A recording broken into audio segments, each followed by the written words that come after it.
کہ شہباز شریف اس ہاؤس کا ممبر ہو نہیں سکتا کیونکہ وہ فارم 47 کے ذریعے جعلی طور پہ اس ہاؤس میں آیا ہے. اور آج جو شہباز شریف نے تقریر بھی کی اس سے صاف ظاہر ہوتا ہے کہ اس کے پاس کوئی امیجنیشن نہیں ہے, کوئی پلان ملک کو چلانے کے لیے نہیں ہے.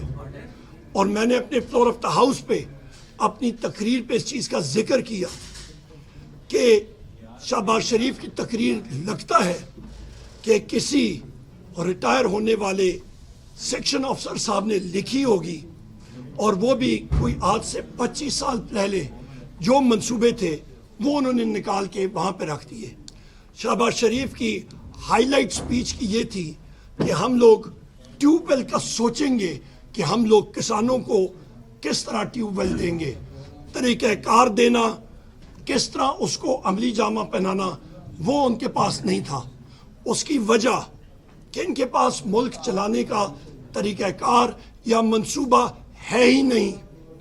یہ چور مارکا دوم حکومت ایک بار پھر بننے جا رہی ہے. پی ڈی ایم 2 حکومت ہے, ان کا ایک ہی موٹو ہے, ایک ہی نعرہ ہے, چوری کرو تے پھٹو. اس کے علاوہ یہ کام کر ہی نہیں سکتے. ملک پہ قرضہ شہباز شریف پہ بقول 80 ٹریلین روپیز تک پہنچ گیا ہے. ہمارے فورن ایکسچینج ریزروز تیزی سے گر رہے ہیں, 7-8 ارب ڈالر پہ ہیں, اور اگلے 1.5-2 مہینے میں تقریباً 1 ارب سے زیادہ کے ہمارے بانڈ پیمنٹس آ رہی ہیں. ہمارے کاروبار کا بیڑا غرق ہو چکا ہے. 86% ہمارا پرائیویٹ سیکٹر کا حجم کم ہو چکا ہے, پرائیویٹ سیکٹر کریڈٹ کا. ہماری جو چلتی ہوئی معیشت تھی 6% گروتھ ریٹ سے جو معیشت بڑھ رہی تھی, ریل پہ پیسوں کی کاروبار بڑھ رہا تھا, انڈسٹری چل رہی تھی, ملازمتیں آ رہی تھیں, وہ سب کے سب بند ہو کے اور منفی گروتھ ریٹ پہ جی ڈی پی ختم ہوا. یعنی کہ معیشت کا حجم سکڑ گیا, یعنی کہ آپ کے ملازمتیں کم ہوئیں, بے روزگاری بڑھی, مہنگائی بڑھی. بجلی پاکستان تحریک انصاف کے دور پہ 17 روپے یونٹ آج 85 روپے یونٹ سے تجاوز کر رہی ہے, روپے 280 پہ ہے, مزید آگے چڑھے گا. ملک خسارے میں ہے, پر ان لوگوں کو کیا پتا کہ ملک کو کیسے چلانا. یہ تو صرف اور صرف لوٹ مار کے لیے آئے ہوئے ہیں, اور خدا نخواستہ پاکستان کو شدید نقصان پہنچانے کے سلسلے کے لیے یہ اپنی منصوبہ بندی کر رہے ہیں. اس حکومت کے پاس کوئی اکنامک پلان نہیں ہے, کوئی لا اینڈ آرڈر کنٹرول کرنے کا پلان نہیں ہے. ایک ملک میں معیشت تب چل سکتی ہے جہاں پہ رول آف لا ہو, جہاں پہ امن و امان ہو, جہاں پہ عدالتیں کام کر رہی ہوں, جہاں پہ سرمایہ کار کو پتہ ہو کہ اس کے پیسہ محفوظ ہے. یہاں پہ تو کسی قسم کا پیسے کا تحفظ ہی نہیں. یہاں پہ آئین اور قانون نام کی کوئی چیز نہیں. یہاں پہ آپ کی صوبائی حکومتیں نگران, وہ آئین کی خلاف ورزی کر کے ان کو چلایا گیا ہے. یہاں پہ ہر قسم کے آئین کے پرخچے اڑائے گئے ہیں. کون سا سرمایہ کار آ کے اس ماحول میں کام کرے گا؟ آئی ایم ایف کے حوالے سے ہم نے پھر واضح کیا کہ پاکستان تحریک انصاف اور ہمارے قائد عمران خان صاحب ہمیشہ پاکستان کے لیے سوچتے ہیں, اور ہماری ایک ہی شرط تھی کہ وہ پیسہ جو قرضے کے طور پہ لیا جائے وہ پاکستان کی عوام کی فلاح و بہبود پہ خرچ کیا جائے. جس حکومت کو عوام نے اپنا جینوئن اصلی ووٹ دیا ہے وہ آ کے یہاں پہ وہ ڈیپ سیٹڈ ریفارمز کرے, وہ سسٹم کو تبدیل کرے, بہتری لائے. وہ یہ چور مارکا دوم حکومت نہیں کر سکتی. ان کے پاس وہ مینڈیٹ ہی نہیں ہے, وہ ابیلٹی نہیں ہے.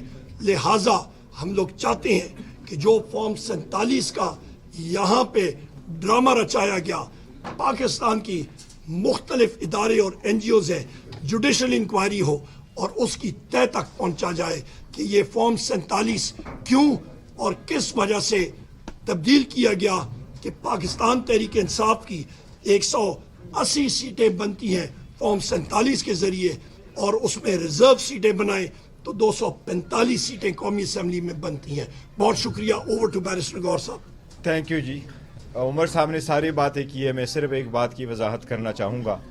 دیکھیں, ڈسپائٹ آل ریزرویشن جو ہمارے ہیں اور ہم نے اس کا تذکرہ کیا ہے اس پارلیمان میں, چاہے وہ اس میں بیٹھے ہوئے 47 فارم کے ممبران صاحبان ہیں, چاہے وہ ہمارے ریزرو سیٹس ہیں, ان سب کے باوجود ہم ڈیموکریٹک پروسیس میں پارٹیسپیٹ کر رہے ہیں.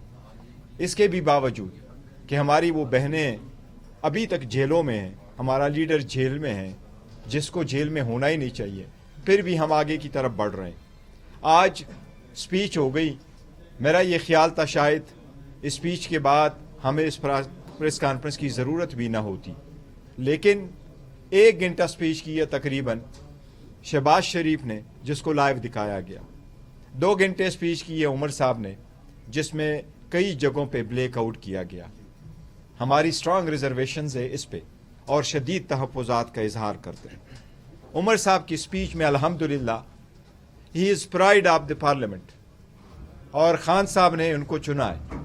ان کے ساری تقریر میں سنگل لفظ ایسا نہیں ہوا جس پہ اسپیکر صاحب یا ڈپٹی اسپیکر صاحب نے کہا ہو کہ میں اس لفظ کو حذف کرتا ہوں. اس کے باوجود ہمیں لائیو کوریج نہ دینا, ہمیں اس کے باوجود ڈسکریمنیٹ کرنا, اس پہ ہماری شدید تحفظات ہے. اسپیکر ڈپٹی اسپیکر اس ہاؤس کے کسٹوڈین ہیں, ہم نے ان کو پروٹیسٹ کیا ہے. اگر کل بھی ہمارے ساتھ ایسا سلوک کیا گیا تو ہمارا اکٹھا چلنا بڑا مشکل ہو جائے گا. ہم چاہتے ہیں کہ برابری کی بنیاد پہ, ہم تو ان کا بیٹھنا ہی نہیں مانتے کہ یہ برابری کی سیٹوں میں بیٹھے کیونکہ یہ عوام کے ریجیکٹ کردہ ہے, لیکن پھر بھی اگر بیٹھے ہیں تو اس پروسیس سے جب تک ان کے خلاف کورٹ کے فیصلے نہیں آتے ہم ان کے ساتھ بیٹھے ہیں. لیکن اس کے باوجود اگر آپ ہمیں نہ دکھائیں اور بلیک آؤٹ کریں, ہم اس کی شدید مذمت کرتے ہیں. یہ آئندہ نہیں ہونا چاہیے. کوشچن سے پہلے ایک سیکنڈ کوشچن سے پہلے میں ایک بات کر لوں 30 سیکنڈ کی. میں یہاں پہ شکریہ ادا کرتا ہوں اپنے ہر دل عزیز عوام کے دلوں کی دھڑکن اپنے قائد وزیر اعظم عمران خان صاحب نے کا, جنہوں نے مجھ ناچیز کو اس لائق سمجھا کہ مجھے انہوں نے وزارت عظمیٰ کا پاکستان تحریک انصاف کی طرف سے کینڈیڈیٹ بنایا. میں رب العزت کا شکر ادا کرتا ہوں کہ رب العزت نے اتنی عزت دی کہ اس مقام پہ بیرسٹر غور صاحب اور میں عوام کی نمائندگی کے لیے ہم لوگ پہنچے. یہ رب کا شکر ہے. پاکستان کی عوام کا ہم لوگ جتنا بھی شکریہ ادا کریں وہ کم ہے.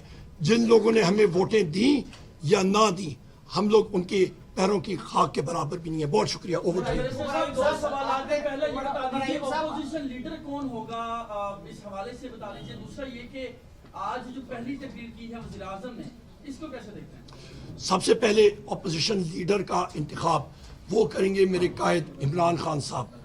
اور دوسری چیز آپ نے بات کی کہ شہباز شریف کی تقریر 0/0 نو پلان, میں نے پہلے آپ کو واضح کر دیا. اس کی تقریر کسی سیکشن آفیسر نے لکھی تھی اور وہ بھی 25 سال پرانی کہیں پہ فائل میں پڑی ہوئی. امید ہے کہ وہ اس کو وہیں پہ ہی فائر کریں گے. اچھا سر, یہ آج سردار ایاز صادق گزشتہ روز بھی کہہ رہے تھے کہ میں سب کا اسپیکر بن کے رہوں گا. یہ جو بلیک آؤٹ ہوا ہے تو ان کی کتنی ذمہ داری ہے اس تناظر میں؟ وہ تو کہہ رہے تھے کہ میں سب کو لے کے چلوں گا. اسد قیصر ہمارے بہت عزیز ہیں, آپ اپوزیشن یا آپ جتنے بھی ہیں عزیز ہیں. یہاں تک تو اسپیکر یا ڈپٹی اسپیکر صاحب کا رول ہے. سردار ایاز صادق صاحب وہاں پہ بیٹھے ہوئے تھے اور میرا خیال ہے دفتر میں ہوں گے یا نہیں ہوں گے, مجھے نہیں معلوم. پر ڈپٹی اسپیکر صاحب شاہ صاحب کا ان کے رویے سے مجھے مایوسی ہوئی.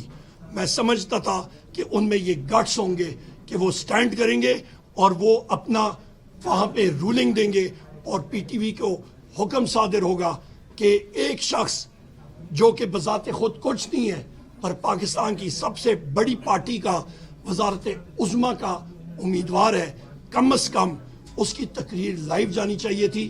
جس طرح کہ میرے بڑے بھائی بیرسٹر غور صاحب نے کہا, میری تقریر میں ایک چیز بھی آپ بتا دیں, آپ کے پاس ریکارڈ بھی ہے کہ وہ غلط ہو یا پھر وہ فیکٹس سے ادھر ادھر ہو, وہ فیکٹس پہ حقائق پہ مبنی نہ ہو, تو پھر بات ہے.